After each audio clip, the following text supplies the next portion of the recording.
ये आकाशवाणी है। आंचल की छांव आज प्रस्तुत है निशा कुकरेजा का लिखा ये नाटक। आज हम इस नाटक की पहली कड़ी प्रसारित कर रहे हैं।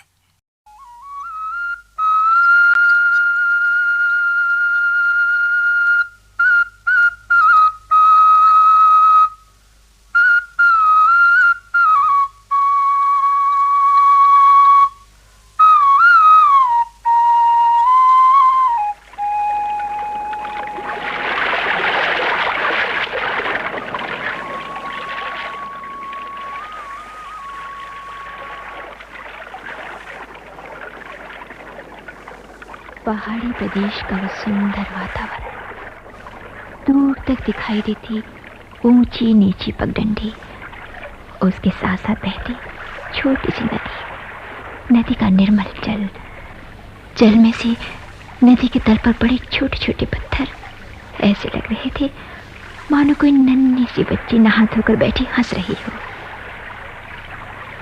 सांझ उतरती आ रही थी। नीचे गांव के घरों से उठता हुआ धुआं घनी होती धुंध में विलीन होने को आकुल था। एक सुखद शांति हर ओर छाई थी। तभी सहसा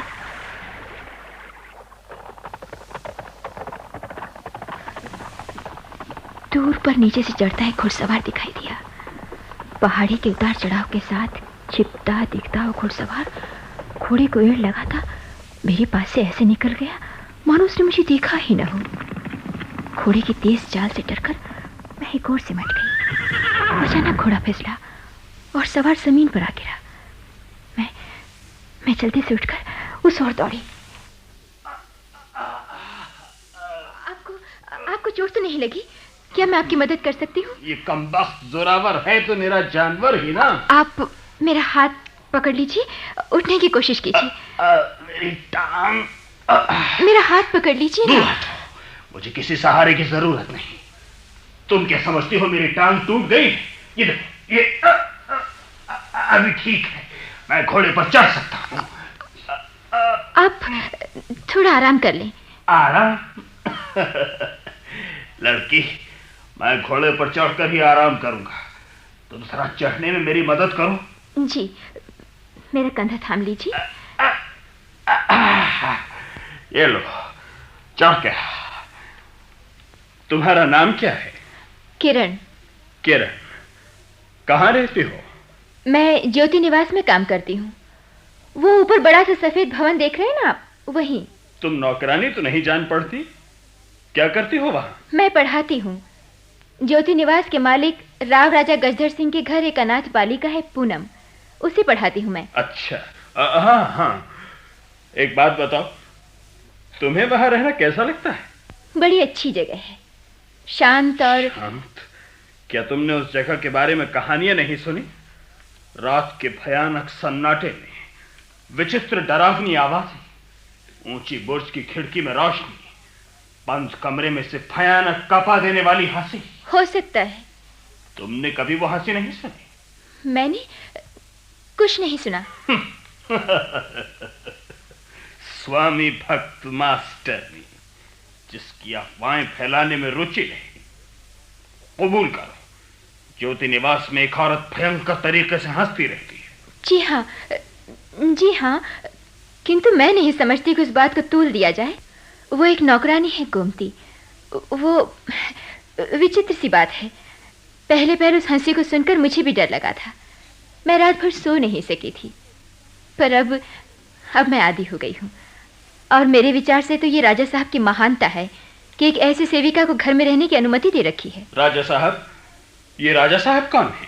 ज्योति निवास और उससे लगी जागीर के मालिक राव राजा गजधर सिंह का नाम आपने सुना नहीं क्या? कैसे हैं ये राजा साहब? मैंने उन्हें भी देखा नहीं। मुझे ज्योति निवास में नियुक्त हुए कुछ ही महीने हुए हैं। मैंने जब नौकरी शुरू की तो वो यहाँ नहीं थे और अभी तक लौटे भी नहीं हैं। ज्योति निवास के कर्मचारी और क्या क्या कहते हैं राजा साहब के लिए? मैं आपका मतलब नहीं समझी। मेरा मतलब है, क्या वो एक कठोर सख्त दिल मालिक हैं या हंसमुख और रहम दिल? उनके विषय में जरूर तुमने कुछ न कुछ सुना होगा। जी, घर की पुरानी बूढ़ी नौकरानी राधा काकी कहती हैं मालिक का व्यवहार बड़ा विचित्र है। पर मैं ये नहीं जानती कि ऐसे कहने से उनका अभिप्राय क्या है। वो विचित्र है, क्रूर, पशु और क्या क्या कहते हैं। राजा साहब ऐसे नहीं है। पूनम, मेरी शिष्या का नाम पूनम है। राजा साहब उस 10 वर्षीय अनाथ बच्ची पूनम का पालन पोषण कर रहे हैं। उससे बहुत स्नेह करते हैं। उससे अलग एक दिन भी नहीं रह सकती, ऐसा सुना है।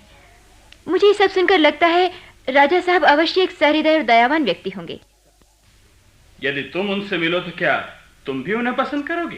कह नहीं सकती, संभव है। हाँ, संभव तो है। अच्छा, तुमने मेरी मदद की है और मुझसे बातचीत करके समय काटने में मेरी सहायता की है। मैं आभारी हूं। आभार मानने जैसा तो मैंने कुछ नहीं किया। मैं खूब समझता हूं तुमने मेरे लिए क्या किया है। अच्छा, मेरी अपरिचित हितैषिनी,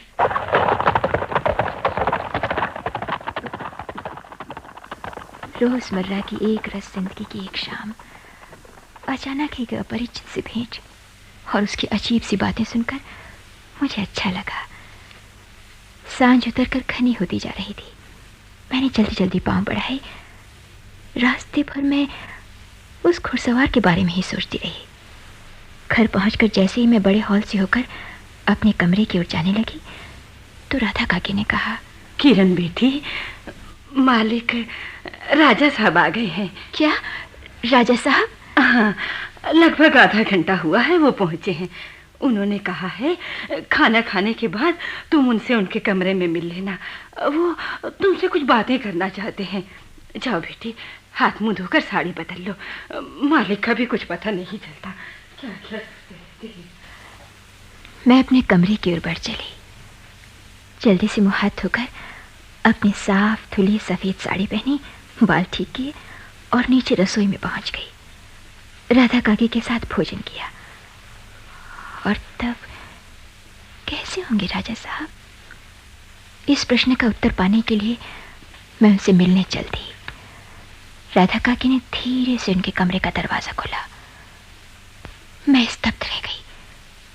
दीवार में बनी अंगीठी में जलती आग के पास अपनी टांग स्टूल पर टिकाए राजा साहब बैठे थे।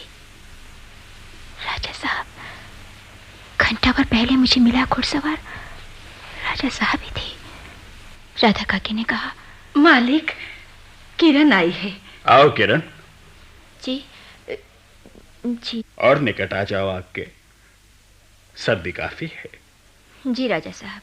तुम्हें मुझे यहाँ देखकर आश्चर्य हो रहा है क्या? आपने आज शाम मेरा मजाक उड़ाया। आपने मुझसे ऐसे प्रश्न पूछे जिनके उत्तर आप भली प्रकार जानते हैं। पर मैं ये जानना चाहता था कि तुम उन प्रश्नों के क्या उत्तर दोगे।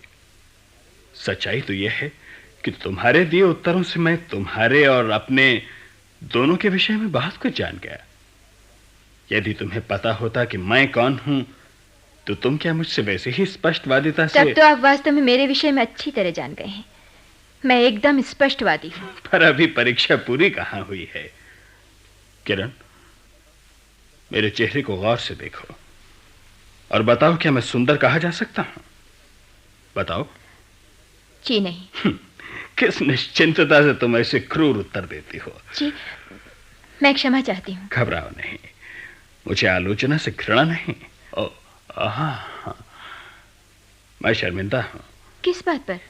अपने आज शाम के आचरण पर। वो तो भूल जाइए वो सब। किरण, ज्योति निवास में, अपने घर में, इतने वैभव के बीच किसी किसी सांझ मेरा दम घुटने लगता है। एक मनहूस एकाकीपन मुझे डसने लगता है। तब यदि मैं कभी तुम्हें बुला भेजूं तो मेरे पास बैठने में, मेरे साथ बात करने में तुम्हें कोई आपत्ति तो ना होगी? मैं खुशी से आऊंगी राजा साहब। पर एक मित्र बनकर, हमदर्द बनकर, एक वेतनभोगी कर्मचारी बनकर नहीं। बोलो, तुम आओगे ना? जरूर। अच्छा, अब जाओ, सो रहो। आप भी आराम कीजिए।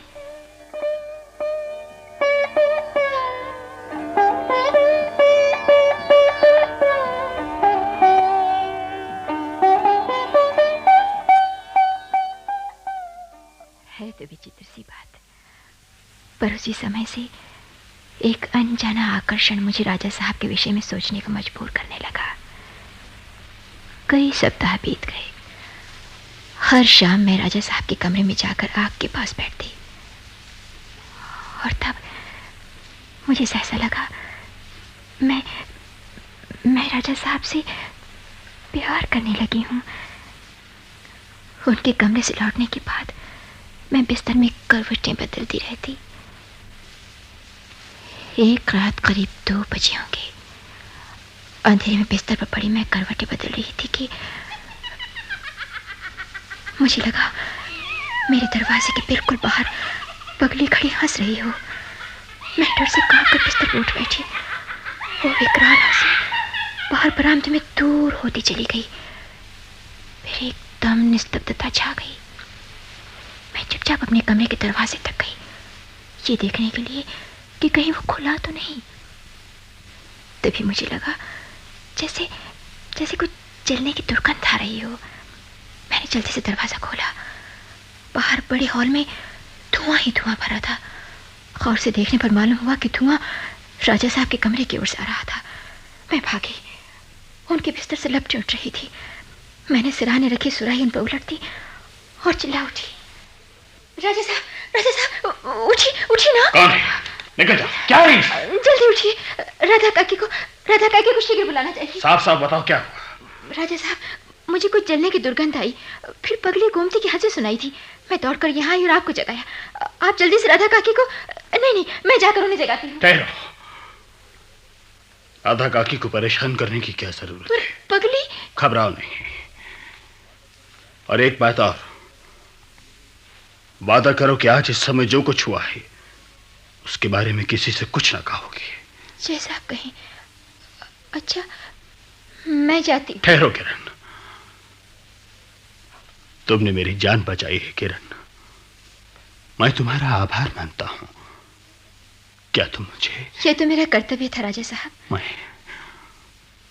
मेरे भाग्य देवी, मैं जानता था तुम अवश्य मेरे लिए। ईश्वर का धन्यवाद कि मैं जाग रही थी, वरना। तुम बात को बदलो नहीं किरण। उस दिन शाम को नदी के किनारे मैंने तुम्हारी आंखों में एक ममतामयी करुणा, दया, एक स्नेह देखा था। राजा साहब, मुझे सर्दी लग रही है। क्या? अच्छा, जाओ, रात बहुत जा चुकी है। जाओ मेरे हृदय, जाओ किरण।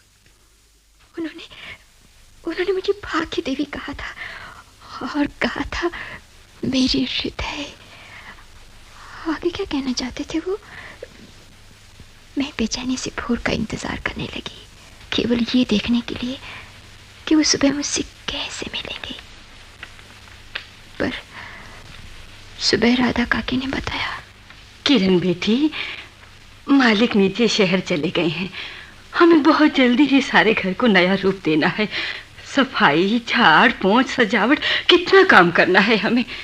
मालिक चले गए? हाँ, पर वापसी पर उनके साथ बहुत से मेहमान होंगे। पर वो गए कब? सुबह, मुंह अंधेरे ही। बेचारे रात को सिराने रखा दीप बुझाना ही भूल गए। उनके बिस्तर ने आग पकड़ ली। किसी तरह जल्दी से उन्होंने आग बुझाई। अरे कितना काम बाकी है। इस घर में बड़ी चहल पहल हो जाएगी मालिक की वापसी पर। हमें क्या? क्यों नहीं, रोज रात को खाना खाने के बाद तुम पूनम को लेकर नीचे ड्राइंग रूम में आना। वो किस लिए? मालिक की ऐसी इच्छा है। मेरे ख्याल से तो वो पूनम को रीटा सिंह से मिलवाना चाहते हैं। रीटा सिंह? हाँ, तू नहीं जानती? वो उससे विवाह करने वाले हैं। अच्छा ही है। मैं ड्राइंग रूम में आ जाया करूंगी काकी। और मेरा स्वप्न टूट गया। निराशा और दुख से मेरे मन प्राण भर गए। वाह रे भाग्य। ड्राइंग रूम के कोने में चुपचाप बैठी मैं उस नवविवाहित जोड़ी को देखा करूंगी। ओह, मैं ये नहीं सह सकती। मैं ये नहीं सह सकती। मेरे मस्तिष्क में बिजलियां सी कौंध रही थी। मेरी कल्पना का शीश महल चूर चूर हो गया था। मैं अपने दुख में डूबी अपने कमरे की ओर बढ़ी जा रही थी। मैंने देखा एक अजनबी खड़ा घर के पुराने नौकर शंकर से कह रहा था, राजा साहब नहीं जानते कि मैं यहाँ हूं, पर यदि उन्हें मेरा नाम बता दोगे तो मुझसे अवश्य मिल लेंगे। जाओ कहो हरी राम आया। मेरा मन बहुत अशांत था। जाने कब मुझे नींद आ गई। शायद रात आधी बाकी होगी। अचानक मेरी नींद खुली। मुझे लगा जैसे कोई मेरा दरवाजा खटखटा रहा हो, बहुत धीमे धीमे। कौन है? मैं। मुझे तुम्हारी सहायता की आवश्यकता है। ऊपर के मंजिले पर आओ जल्दी। जी चलिए। एक बात बताओ किरण, तुम्हें खून देखकर डर लगता है? जी नहीं तो राजा साहब। शाबाश। आज ही एक मेहमान आया था, वो घायल हो गया है। उसे नीचे बग्घी तक पहुंचाना है। जी राजा साहब। वो इधर है, भीतर चलिए आओ। ये हरी राम है किरण। उसने मुझे पूरी तरह काटा। वो कहती थी वो मेरा खून पी लेगी। बोलो मत हरी राम, तुम ज्यादा बातें करोगे तो। राजा साहब आप जल्दी कीजिए, फिर आ रही। दरवाजा अंदर से बंद है हरिराम, अपने को संभालो। उठो, बग्घी तैयार है। उठो। शाबाश। अच्छा हरिराम, विदा। आज की इस घटनापूर्ण रात को भूल जाना। ऐसा कैसे हो सकता है राजा साहब, पर मेरी एक प्रार्थना है, उस बेचारी पर दया दृष्टि रखना। हाँ, पर काश इस सब का कहीं अंत होता।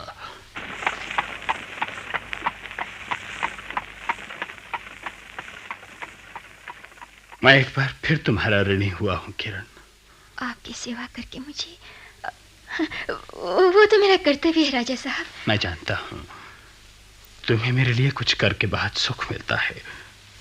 तुम मेरा कहा कभी न टालोगी, ऐसा मुझे विश्वास है।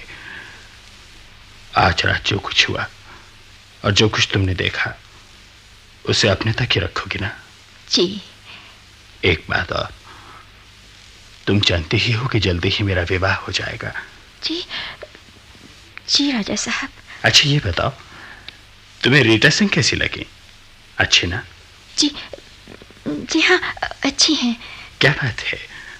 ओह, शायद तुम्हें सर्दी लग रही है। तुम्हें बाहर खड़े देर भी बहुत हो गई। जाओ भीतर जाओ। हाँ, अपना वायदा याद रखना।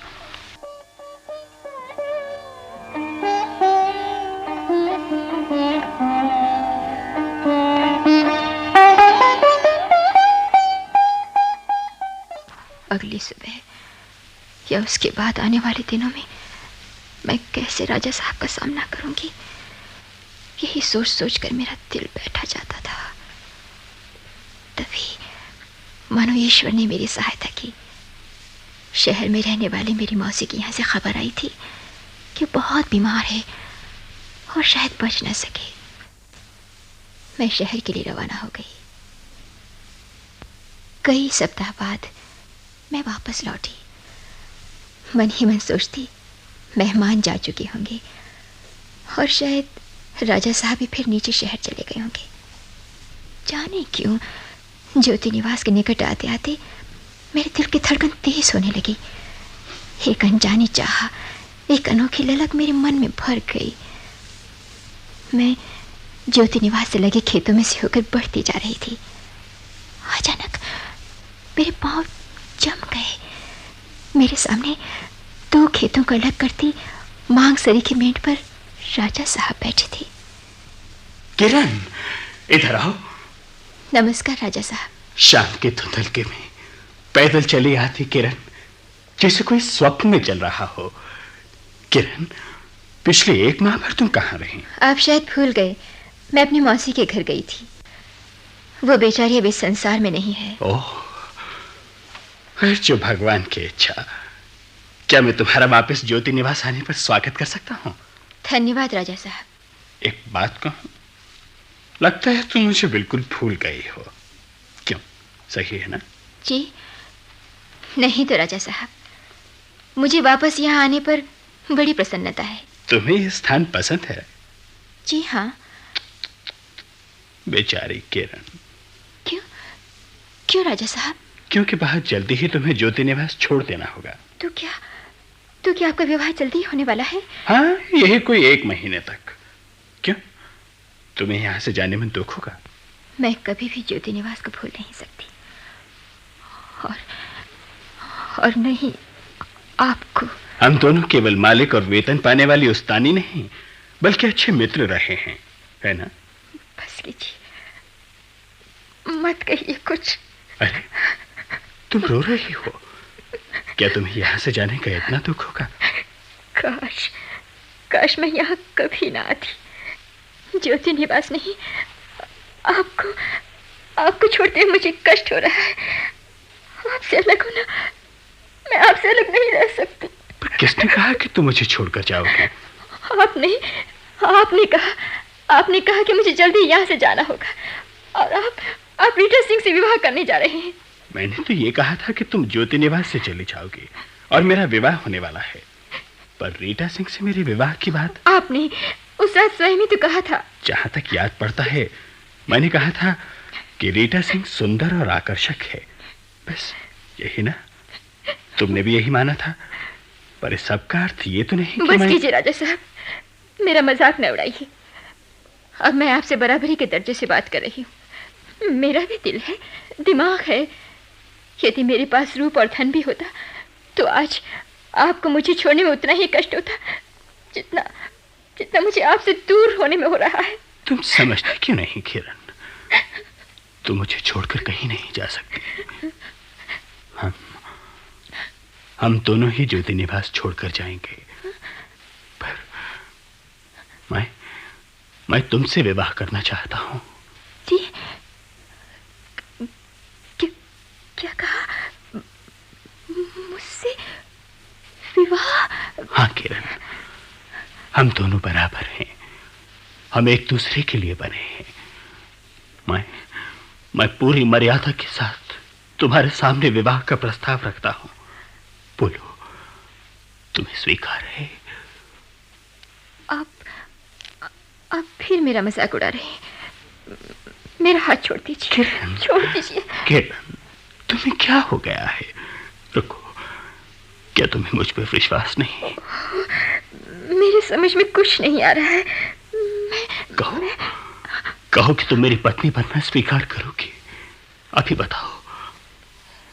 राजा साहब, अपना चेहरा इधर तो घुमाइए, चांद की रोशनी में। क्यों?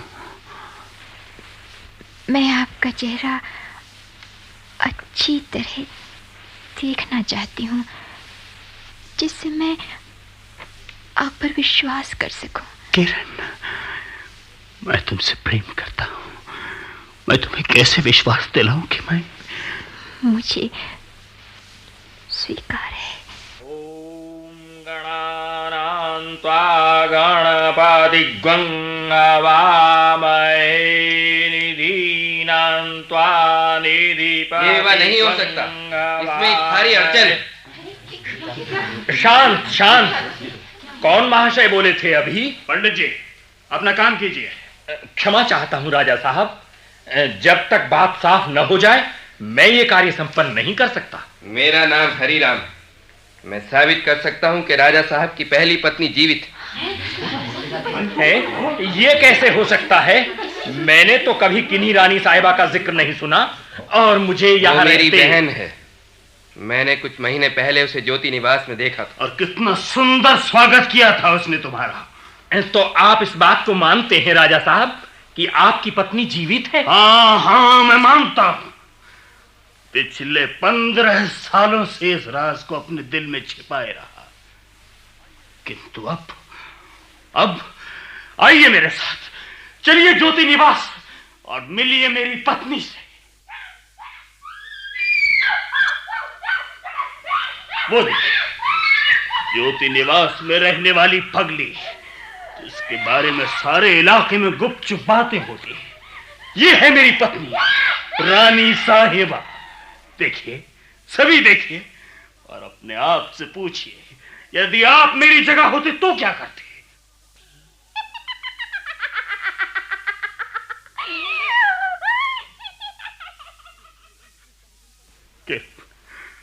किरण, मेरे साथ छल किया गया।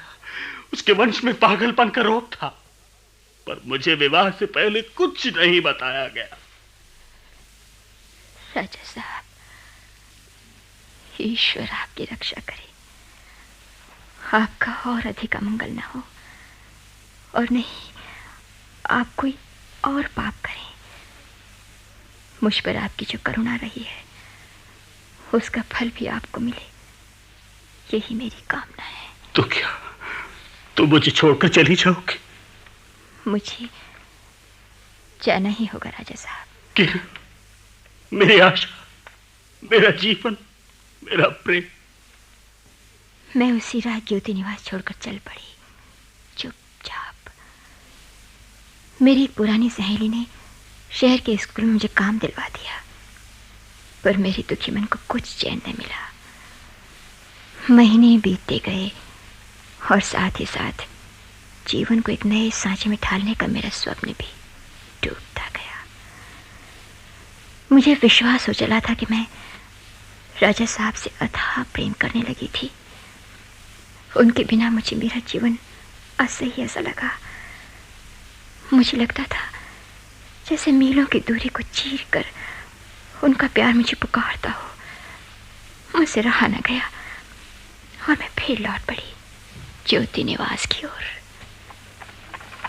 जैसे जैसे मेरी गाड़ी ज्योति निवास गिर पड़ रही थी, मेरे हृदय की गति तेज होती जा रही थी। ये है वो जगह जहाँ पहले पहल राजा साहब मुझे मिले थे, और ये वो स्थान है जहाँ उन्होंने मेरे सामने विवाह का प्रस्ताव रखा था।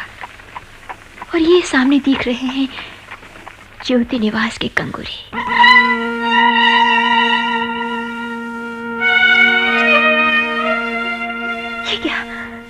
ये मैं क्या देख रही हूँ? ये जला हुआ खंडर, टूटी दीवारें, जली खिड़कियां।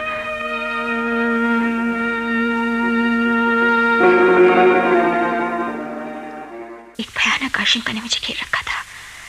मैं चाहती थी किसी प्रकार मुझे पता लग जाए राजा साहब कैसे हैं, रथिया काकी, पूनम, सब कोई कैसे हैं। गांव की चौपाल में मुखिया दीनू काका ने बताया, अरे किरण बिटिया, बड़ी भयानक आग लगी थी ज्योति निवास में। घनी काली रात के सन्नाटे में अचानक आग ने पूरे भवन को घेर लिया। सब कुछ जलकर राख हो गया, कुछ भी नहीं बचा। वहां के निवासी वो सब? उस दिन घर में कोई भी नहीं था, केवल 2-1 नौकर थे, राजा साहब और उनकी पगली पत्नी। कहते हैं आग पगली नहीं लगाई थी, पगली जो ठहरी वो। राजा साहब ने पहले नौकरों को बचाया, फिर लाख मना करने पर भी पगली को बचाने के लिए भवन के अंदर भागे। क्या राजा साहब भी? हाँ, वो वापस गए, पर पगली छत पर चढ़ गई थी और फिर वहां से कूद पड़ी। हे भगवान, कैसा भयानक दृश्य था। नीचे आंगन में पक्के फर्श पर गिरी पगली खून में लथपथ। राजा साहब कैसे हैं? अब तो उनका जीवन मृत्यु से भी बदतर है। वो बच तो गए हैं ना? हाँ, वो जिंदा है, पर वो अपनी आंखें खो चुके हैं। यहाँ से पास ही एक गांव पाली में रहते हैं। अब वो किसी से नहीं मिलते, केवल उनका पुराना नौकर रामू और उसकी पत्नी सोनिया ही उनके पास रहते हैं। क्या पाली गांव तक पहुंचने के लिए सवारी का प्रबंध हो सकता है? हाँ हाँ, अवश्य। मेरा बेटा धीरा तुम्हें वहां छोड़ आएगा। मैं पाली गांव पहुंची। राजा साहब का मकान ढूंढने में मुझे देर न लगी। द्वार पर ही सोनिया मिली। अरे किरण बीबी, तुम बड़ी दया की तुमने, इतनी दूर से हमें मिलने आई हो तुम। क्या राजा साहब घर में हैं? है तो, पर मालिक किसी से मिलते नहीं। मैं अभी उनके लिए चाय लेकर जा रही हूँ, मैं पूछ लूंगी। ठहरो, मैं चाय की ट्रे ले जाती हूँ, मुझे दे दो। मगर बीबी तुम्हें मालूम है मालिक? मुझे सब मालूम है। राजा साहब। सोनिया, एक गिलास पानी तो दो। ये लीजिए। कौन बुलाता है अभी? जवाब दो, कौन है मेरे कमरे में? आप पानी लेंगे या रख दूं? किरण, किरण, मुझे अपने कानों पर विश्वास नहीं हो रहा। मुझे लगा जैसे अभी किरण की आवाज मेरे कानों में पड़ी। जी जी राजा साहब, मैं किरण ही हूँ। सच? क्या वास्तव में किरण हो तुम? मेरे पास आओ, मेरे पास आओ, मुझे अपना हाथ दो। ये तुम्हारा ही हाथ है। राजा साहब, मैं आपके पास वापस आ गई हूँ। तुम्हें विवाह कर लेना चाहिए। जी हाँ, मेरा यही इरादा है। कब? बोलो किरण। जब आप मुझे स्वीकार कर लें। मैं एक गरीब अंधा अपाहिज, राजा साहब, और मैं अपने इस बेकार ठूंठ के साथ तुम्हारा जीवन नहीं बांध सकता। आप जैसे ही मेरे लिए बहुत अच्छे हैं। आपकी पत्नी बनना ही मेरा सबसे बड़ा सौभाग्य होगा। मेरा सर्वस्व आपका है। तब तो संसार की कोई भी शक्ति हमें एक दूसरे से अलग नहीं रख सकती। कोई भी शक्ति। हे ईश्वर, तेरा लाख लाख धन्यवाद। सब कुछ छिन जाने पर भी मुझे मेरी किरण वापस मिल गई, मेरी आशा मिल गई, एक ममतामयी के आंचल की छाप मिल गई।